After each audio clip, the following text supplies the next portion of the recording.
With so many mobs that roam the world of Minecraft, it's no secret that some stand above the rest, whether it's due to their iconic design, deep lore, game-changing utility, or the emotions they stir in players. Each mob brings something uniquely valuable to the experience. But today, we're going deeper. Not only are we finding the perfect Minecraft mob overall, but also crowning the best in each category, whether it's the most iconic, the most useful, the best designed, the strongest in gameplay, the richest in lore, and even the perfect antagonist being among other titles. Today, we're finding the perfect Minecraft mobs, and the results might surprise you. To figure out which mobs truly deserve to be deemed perfect, we first need to decide what actually makes a mob perfect. What sets a mob apart in the vast world of Minecraft? As it turns out, there's more to it than you'd think, from design to gameplay and everything in between. There are several key factors that a mob needs to nail if it wants to stand above the rest. The first and maybe most obvious trait that separates a great mob from a forgettable one is its design and personality.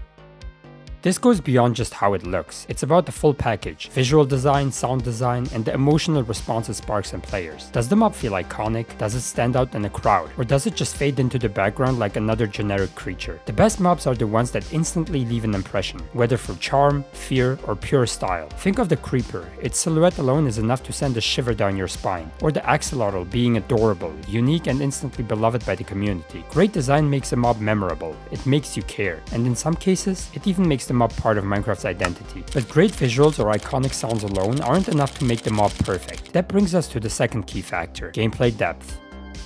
Let's be honest, Minecraft has its fair share of filler mobs, ones that exist but don't really do anything. That's why strong gameplay mechanics are crucial. A perfect mob should bring something new to the table, whether it's through unique behaviors, clever AI, or an engaging combat style. It should offer a meaningful challenge, or at the very least be fun to interact with. It's about balance, not just how hard a mob hits, but how interesting it is to deal with it over and over again. Take the Warden for example. It completely flips your playstyle. You're not supposed to fight it, you're supposed to avoid it. That's engaging. Or think about the Alley. It doesn't fight but introduces a whole new utility mechanic that changes how you manage items. Meanwhile, something like the Bat just exists. It flaps around and does nothing. That lack of gameplay depth is exactly what separates background mobs from the truly great ones. While gameplay depth is something we can experience directly, a mob's lore and immersion value work more subtly, but it's just as important. This is about how well a mob fits into the world of Minecraft, both in terms of its backstory and how naturally it blends into the environment. Even if it's never spelled out, great mobs feel like they belong. They hint at something bigger, a hidden ecosystem, a forgotten structure, a mystery waiting to be solved. The Enderman, for example, is loaded with mystery. Its teleporting ability, its language, its connection to the end, or the Guardian living deep in underwater temples, guarding treasures like a true mythological creature. These mobs don't just exist, they expand the world. And if you're talking about the perfect mob, it has to feel like it belongs in the world, and maybe even hints at a bigger story than itself.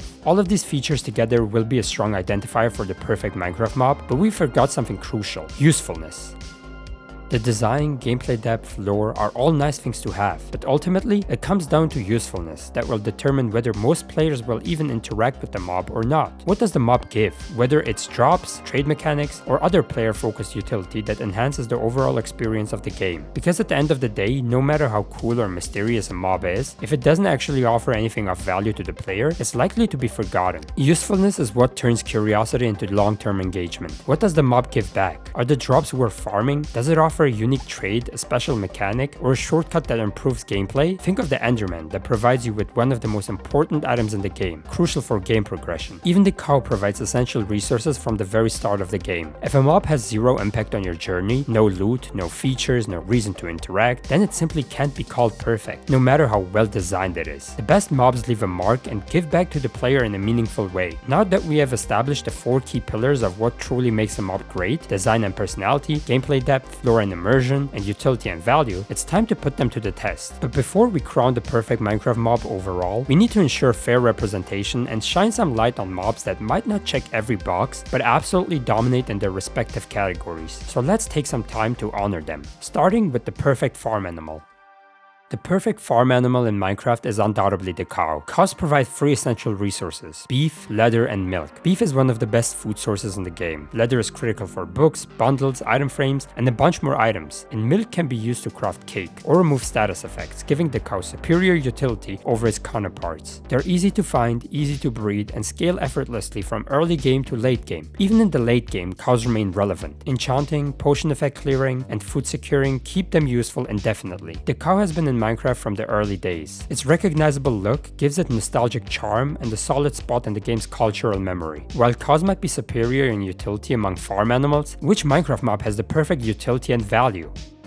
The blaze is undoubtedly one of the most important mobs in all of Minecraft. Blaze rods are essential for brewing potions and crafting Eyes of Ender, meaning players must engage with them to access the end and ultimately beat the game. They're one of the few mobs with direct unskippable influence on the progression, serving as a fiery gateway between the early game and end game. Likewise, the Enderman is another cornerstone of progression. You can't reach the end without Ender Pearls, and thanks to their unique mechanics, they've become one of the most farmed mobs in the game. Enderman XP farms are a late game staple, offering efficient experience and rare resources. But when it comes to pure utility, no mob rivals the villager. Villagers are the backbone of Minecraft's economy, and one of the most complex passive mobs in the game. Found in villages, these quirky characters represent different professions, each determined by their respective job block. Villager mechanics like breeding, zombification, and curing allow players to build intricate trading halls which become essential in acquiring rare and powerful items. Enchanted books, emeralds, diamond tools, and even ender pearls. Villagers give players renewable access to nearly everything, often rendering other mobs obsolete. The more time you invest in them, the more valuable they become. They are found in most major biomes, making them accessible across every playthrough. They aren't just useful, they're essential. Villagers don't just contribute to the player's journey, they redefine it. For that reason, the villager is the undisputed perfect mob for utility and value. While villagers have a recognizable and iconic design, the perfect mob design is about more than just being memorable. It's about communicating an idea through visuals, sounds, and behavior. Minecraft is filled with mobs that do this well in their own way. Take the creeper for example. Its design is simple, even a little clumsy, but instantly iconic. Its green pixelated form and eerie silence followed by a sudden hiss make it one of the most recognizable game enemies of all time. Then there's the Enderman with its towering frame, empty purple eyes, and unsettling movements. Its passive-aggressive behavior and teleportation give it an almost alien, mysterious quality that perfectly matches its role in the game's lore. And even the shulker deserves praise. A living mimic block that uses levitation to turn vertical space into a threat, wrapped in the geometric visual style of the end. Each of these mobs tells a story with how they look and act, whether it's mystery or danger, but none of them redefine the player's existence quite like the Warden. The Warden is a masterclass in design philosophy, from its hulking frame and pulsating chest to the way it sniffs the air and responds to vibrations. Everything about this mob tells you one thing: you're being hunted. Unlike most mobs, the Warden doesn't rely on sight. Instead, it uses sound and smell to track the player, forcing you to think differently about how you navigate its environment. This transforms the typical stealth mechanics in Minecraft into something suspenseful. Its audio design is equally brilliant. The deep heartbeat that accelerates as it nears, the echoing growls, the haunting ambience of the deep dark, it all contributes to a feeling of tension and immersion, rarely seen in Minecraft. And visually, it stands out even more. The glowing soul core, the dripping sound sensors on its head, and the fact that it rises slowly from the ground rather than spawning in like any other mob. It's all carefully crafted to make the Warden feel ancient, powerful, and unwelcoming. The Warden isn't meant to be fought, it's meant to be feared. That design choice breaks a typical loop of see mob, kill mob, and instead introduces something deeper. For all those reasons, the Warden earns the title of perfect mob design.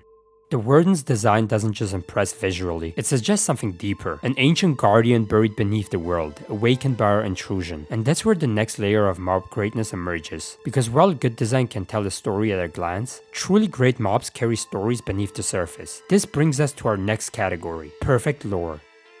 Minecraft doesn't use cutscenes or dialogue to deliver its narrative. Instead, it relies on visual storytelling, world building, and the mobs themselves to hint at something bigger. Some mobs are just creatures, gameplay pieces. Minecraft's world is full of mysteries, and some mobs carry lore that hints at stories long forgotten, letting players piece together the past through mob behavior, the environment, and their design. Take the Enderman for example. They don't just spawn anywhere, they inhabit the end, warp between dimensions, and carry blocks as if trying to rebuild something. Their eerie resemblance to the player has sparked countless theories that they're ancient builders, corrupted or evolved. Whether or not it's true, the ambiguity makes them unforgettable. Then there are piglins, aggressive tribal mobs that hoard gold and roam bastions like ancient ruins. Their hostility toward wither skeletons and fear of soulfire suggests a culture shaped by conflict and superstition. The ruined nether structures they inhabit imply a fallen civilization, one that was once powerful and perhaps even organized. And what about the Warden? While we've talked about its perfect design, its lore adds another layer. It's It's not just a monster, it's a remnant. Found deep in the ancient cities, it guards a place filled with redstone-like technology, eerie skulk, and strange architecture. Everything about it feels like a warning. Something went wrong down here. The warden's blindness, its connection to sound, and its overwhelming power tell us this wasn't built for players. It was built to contain something, or someone. But even with these incredible examples, one mob's lore hits harder. Not because it tells us everything, but because it makes us feel everything. It starts as one of the most hated enemies in the game, but over time, it became one of the most tragic. Let's talk about the Ghast. The Ghast lore goes deeper than just being speculative. The Uneasy Alliance advancement directly hints at there being more to the Ghasts than we are led to believe. Some players believe Ghasts are more than just mobs, they're souls. If you want a deeper analysis on the Ghast lore, watch my video about why it sucks to be born a Ghast, where I lay it all down.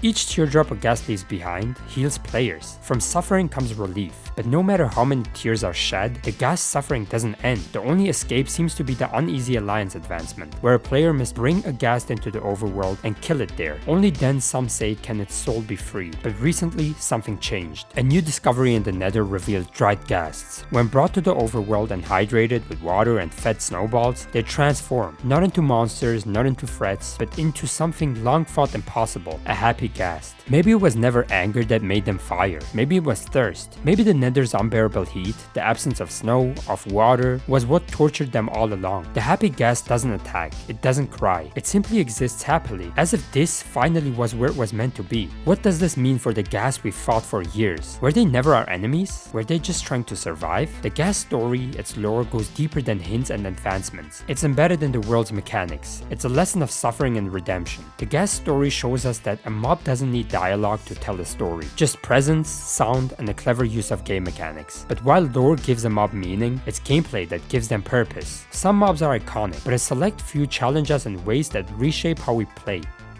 When it comes to gameplay depth, we're not just looking for a mob that's hard to kill, we're looking for one that changes how we play the game. The best mobs in this category aren't just obstacles, they introduce entirely new mechanics, forcing players to think differently. Take the Shulker for example. Once engaged, it opens to fire homing projectiles that inflict levitation. Suddenly you're floating into the air, vulnerable to fall damage, forced to navigate vertically in a way most mobs never require. That one mechanic alone creates puzzle-like combat scenarios and transforms the Shulker into a vital gameplay experience. Then there's the Evoker, a mob that turns every encounter into a magical mini boss battle. Evokers summon fang attacks that strike from the ground in patterns, making foot placement and movement essential. They also summon Vexes, tiny flying enemies that phase through walls and relentlessly harass players. This forces a fight on multiple fronts, ground and air, melee and magic, in one of the Minecraft's most layered enemy designs. They're also one of the few mobs that feel like a proper spellcaster, adding a variety to Minecraft's mostly physical combat style. But when it comes to perfect gameplay depth, the Warden earns the title. It doesn't just offer a fight, it creates an entire experience around it. It shifts your behavior, rewrites your strategy, and forces you to face fear in a game that rarely evokes it. No other mob in Minecraft makes you play differently quite like the Warden. If the Warden is the embodiment of tension and dread, then the Creeper is the embodiment of chaos. It's time to crown the perfect antagonist in Minecraft. Where the Warden stalks and warns, the Creeper waits, silently and patiently, until it strikes with a hiss and a bang that every Minecraft player has learned to fear. It doesn't chase you down with overwhelming strength or cast deadly spells. It doesn't need to. The Creeper is a psychological threat. It shows up when you least expect it, undoes your progress in an instant, and then disappears, leaving behind nothing but a crater and your frustration.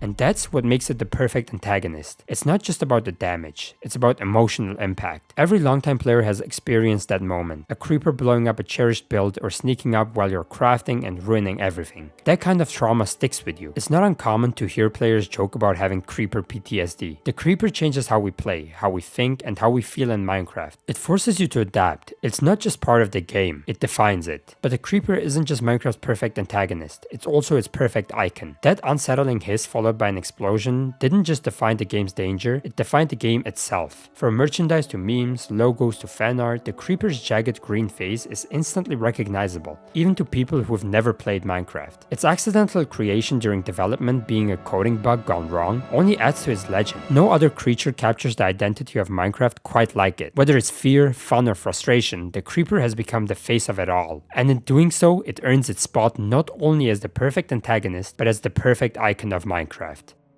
So, we have crowned the perfect mob in nearly every category, from the most useful to the most iconic. But now, it's time for the final title. Which mob doesn't just excel in one area, but rises across the board? Which one brings together design, gameplay, lore, utility into one single package? It's time to reveal the perfect overall Minecraft mob. The perfect Minecraft mob is the Villager. No other mob so thoroughly reshapes the way you play Minecraft from the ground up. Villagers aren't just background NPCs. The villager is useful in any stage of the game, making it one of the only mobs that have that quality. With a little effort and understanding, you can turn a quiet village into an economic powerhouse. And unlike most mobs, villagers grow with you. They're relevant when you first trade wheat for an emerald, and they're still relevant when you're crafting god tier gear or curing zombified villagers for discounts. Their systems reward patience, strategy, and long-term planning. Design-wise, they're simple. Big noses, unibrows, robes, but undeniably iconic. Their ha sound is embedded in Minecraft's DNA, becoming one of the most recognizable sounds in gaming. Lore-wise, villagers represent peace, routine, and cooperation, but their very existence is made more meaningful by their counterparts, the Illagers. The villager versus Illager dynamic introduces one of the game's most compelling layers of passive storytelling. While villagers symbolize harmony and civilization, Illagers like evokers and pillagers are corrupted outcasts, waging war on their former kind. Villagers offer freedom, they offer structure, and most importantly, they offer possibility. In a game about building your own journey, villagers are the ultimate tool, and perhaps the ultimate reward. That's why the villager is the perfect Minecraft mob. Let me know in the comments if you agree with my assessments, and if you enjoyed the video, please like, subscribe, and share. Thanks for watching, and I'll see you next time.